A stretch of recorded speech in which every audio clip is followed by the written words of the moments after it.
기겁한 미국 한국은 광기의 나라. KF-21 무시하던 미 록히드 마틴.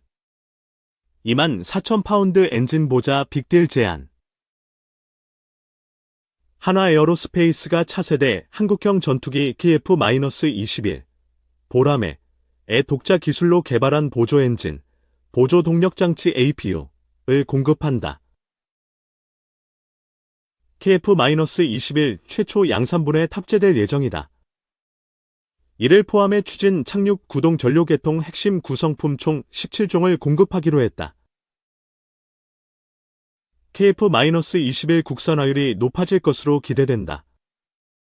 한화 에어로스페이스는 한국항공우주산업 KAI 과 총 4,731억 원 규모 KF-21 최초 양산 부품 17종 공급 계약을 체결했다고 26일 밝혔다.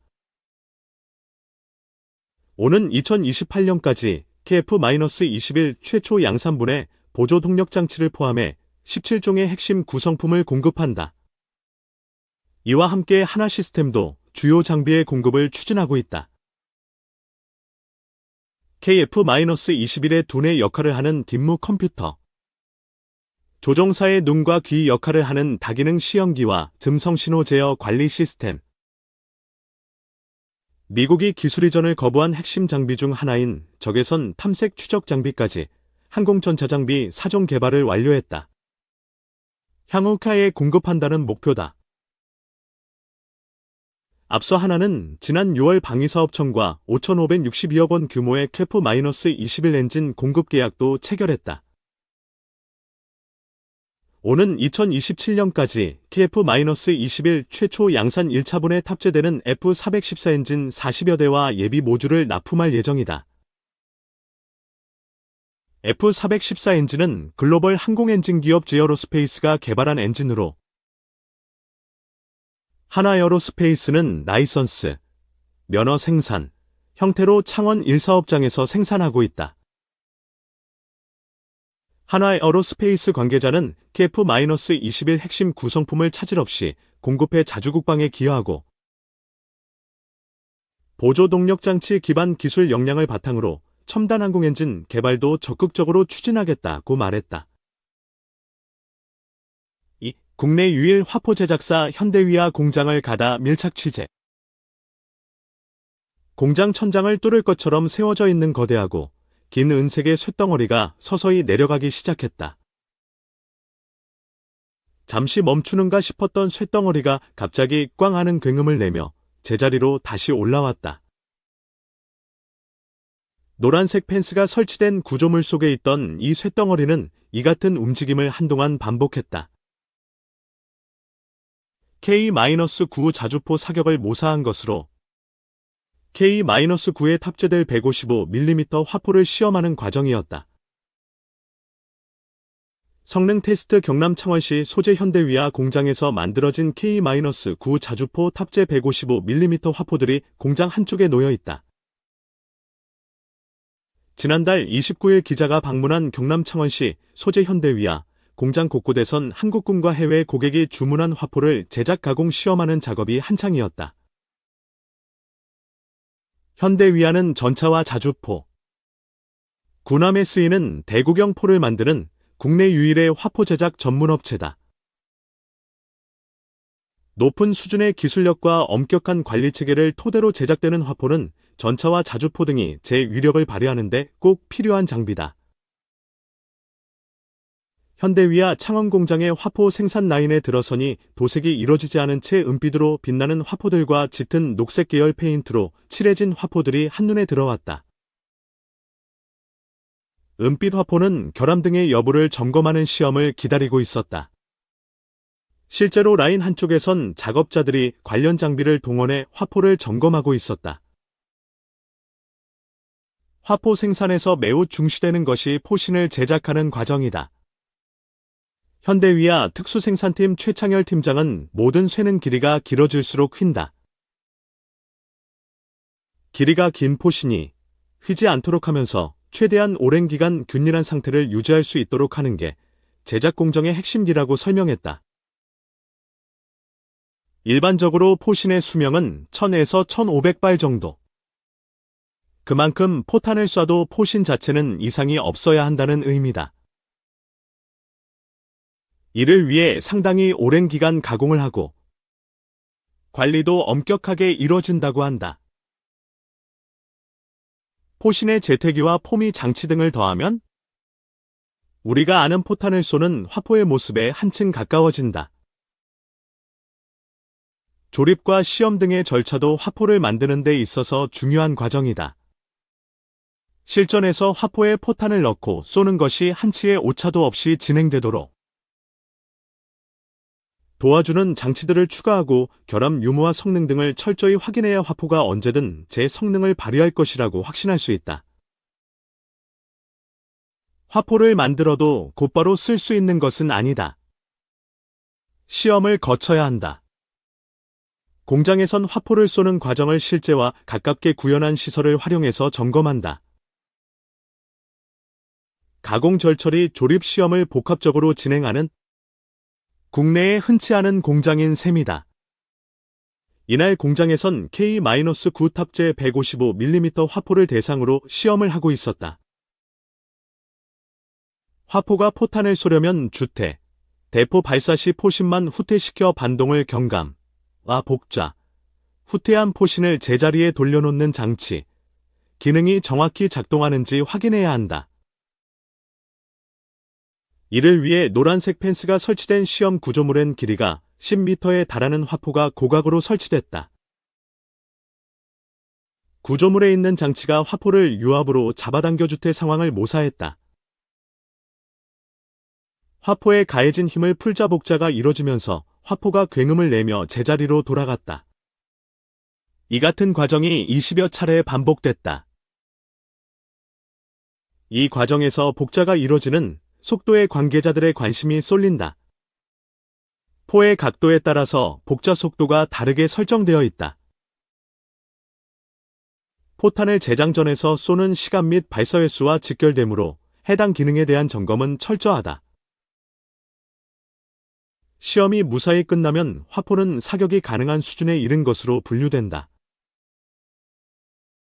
박정우 특수생산팀 책임 매니저는 진행하다가 문제가 생기면 작동을 멈추고 화포를 내려서 부품이나 설비 조립 등에 문제가 있었는지 확인하고 수정이 되면 다시 시험한다며 복자가 잘 이루어지는지 얼마나 빠르게 진행되는지가 중요하다고 설명했다. K-9의 급속 자동장전에 대한 시험도 별도로 이뤄진다. 실제 사격에 의한 성능 검증도 중요하다. 시험 사격을 할 화포는 특수 차량에 실어 충남 태안군의 국가 시험장으로 옮긴다. 여기서 바다를 향해 사격을 하고 창원 공장에 복구해서 분해 검사 도색을 한다. 이후 정부 등의 승인을 거쳐 K-2 전차나 K-9 제작사에 인도한다. 사격을 전후로 일정을 관리하는 것은 현대위와 관계자들에게 상당한 난제다. 사격구역에 어선이 있거나 해수욕장 개장 기간에는 사격에 제약이 생긴다. 이동도 쉽지 않다. 현대위와 관계자는 K-2, K-9 화포 운송은 까다롭지 않아서 6시간이면 수송하지만 76mm 한 포는 폭이 넓어서 고속도로 톨게이트, 요금소, 통과가 어렵다며 국도로 옮기는데 12시간이 걸려서 배차도 쉽지 않다고 말했다. 서방 세계에서 표준으로 자리 잡은 155mm 포와 76, 127mm 한 포는 미국과 유럽에서 먼저 사용해 실전에서 성능을 인정받았다. 하지만 시간이 흐르면서 미국과 유럽의 화포 제작 기술은 정체되거나 퇴보했다. 반면 현대위안은 후발주자지만 꾸준한 노력을 통해 성능 측면에선 선진국과 대등한 수준의 기술력을 확보했다. 현대위아 관계자는 선진국의 127mm 한 포와 우리가 만든 한 포는 소재 등에서 똑같은 수준기라며 선진국의 시장 선정과 정치 행정적 문제를 제외하면 화포의 성능이나 기술은 큰 차이가 없다고 설명했다. 그는 공장 내부를 분주히 오가는 젊은 작업자들을 가리키며 미국은 베이비 붐 세대 은퇴 후 화포 제작 기술이 제대로 전승되지 않았는데 우린 그렇지 않다며 미국보다 훨씬 많이 제작할 수 있고 생산성도 3배 높다. 우크라이나 전쟁 이후 미국 국방부에서 수차례 찾아왔을 정도라고 덧붙였다. 공장 한쪽에는 155mm 화포 제작에 쓰일 구성품이 쌓여 있었다. 포장지에는 K-9 수출 대상국들의 이름이 적혀 있었다. 해외에 팔릴 화포를 만든다는 의미다. K-9이 폴란드, 루마니아 등에 잇따라 수출되면서 자주포에 탑재되는 화포의 생산량도 증가하는 선순환 구조가 만들어지고 있다. 실제로 현대위아의 올해 화포 생산량은 지난해보다 50% 늘었다. 현대위아는 내년도 생산량을 올해보다 더 늘릴 계획이다. 우크라이나 전쟁은 이 같은 추세를 더욱 촉진하고 있다. 우크라이나에 공급된 미국산 M-777 곡사포 등의 포병화기는 격렬한 포격전 국면에서 포신 수명이 빠르게 단축되는 문제가 드러났다. 예비 포신이 있다면 창정비를 통해 신속하게 포신을 교체하고 실전에 재투입할 수 있지만 그렇지 않다면 화포 제작 공장에 보내야 한다. 전력 공백이 불가피한 셈이다. 사전에 예비 포신을 충분히 갖출 필요성이 커지는 대목이다. 실제로 최근 K-9 도입을 결정한 루마니아는 예비 포신도 구매 목록에 추가한 상황이다. 예비 포신 확보 추세가 세계적으로 확산한다면 현대위아의 화포 생산량 증대에도 긍정적 영향을 미칠 전망이다. 화포 제작 분야에서 독보적인 지위를 확립한 현대위아는 미래를 위한 준비에도 박차를 가하고 있다. 센서와 무장 등을 결합해서 무기를 만드는 체계 통합 능력을 확보, 방위 산업 분야에서 새로운 영역을 개척하겠다는 것이다. 현대위아가 선택한 영역은 우크라이나 전쟁을 전후로 세계적인 관심사로 떠오른 안티드론, 엔타이드론. 다양한 종류의 드론이 아군의 머리 위로 날아오지 못하게 저지하는 안티드론은 최근 들어 군사 분야 외에도 민간 보안 치안 분야에서도 수요가 증가하고 있다. 현대위아가 만든 것은 기동형 안티드론 시스템, AS-이다.